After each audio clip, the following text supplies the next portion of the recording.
Hello guys, आज के session में हम सीखने वाले हैं अल्फाज तारीफ और तनकीर के कि इनको इंग्लिश में क्या कहते हैं और ये क्या होते हैं, ये कहाँ कहाँ इस्तेमाल होते हैं और इंग्लिश में कहाँ कहाँ और किस तरीके से ये यूज़ होते हैं, इनका इस्तेमाल क्या होता है। तो शुरू करते हैं हम आज की वीडियो बगैर किसी देरी के। तो सबसे पहले है आर्टिकल्स। अल्फाज तारीफ और तनकीर को इंग्लिश में कहते हैं आर्टिकल्स। इस्म यानी कि नाउन से पहले जो वर्ड या जो शब्द जो अल्फाज लगते हैं उनको ही हम आर्टिकल्स कहते हैं।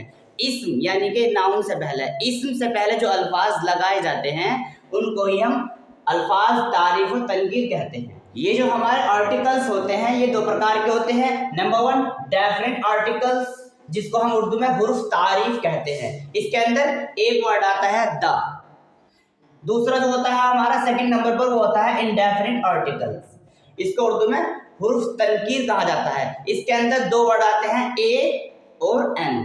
गाइस, ये जो दा होता है इसका हमारा जो है कोई भी हिंदी के अंदर या उर्दू के अंदर कोई भी मीनिंग और मतलब नहीं होता, लेकिन जो ए और एन होता है इन दोनों का ही मतलब होता है एक। इन दोनों का ही मतलब क्या होता है? एक। उर्दू के अंदर, हिंदी के अंदर इनका मतलब क्या होता है? एक। ए का मतलब भी वही होता है और एन का मतलब भी वही होता है, लेकिन इन दोनों में डिफरेंट क्या है, इन दोनों में फर्क क्या है वो हम आगे चल के यहाँ पर सीखेंगे गाइस। ये ता होता है हमारा, इसका कोई हिंदी में उर्दू में मीनिंग नहीं होता।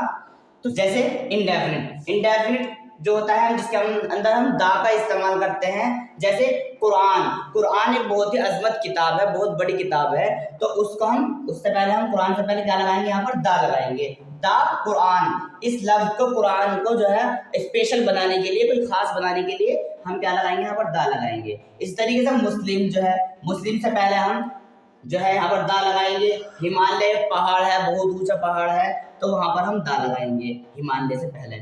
कोई भी ऐसी चीज जो बहुत ही स्पेशल होती है हमारे लिए या कोई भी बड़ी चीज, तो उससे पहले हम क्या लगाते हैं? यहाँ पर दा लगाया जाता है। यह हमारा डेफिनिट के अंदर आता है। और जो हमारा इंडेफिनिट होता है, इंडेफिनिट ए का मतलब भी एक होता है और एन का मतलब भी एक होता है। जैसे एक लड़की, तो क्या है यहाँ पर? A girl. दूसरा है एक सेब, यहाँ पर क्या है? An apple.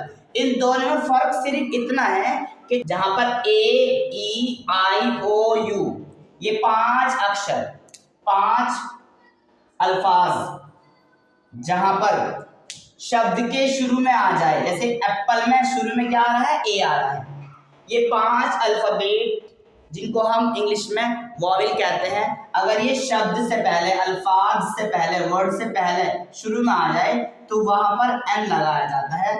बाकी जहां पर जो है ये 5 अल्फाज शुरू में नहीं आते वर्ड के, वहां पर जो है हम ए ही लगाते हैं।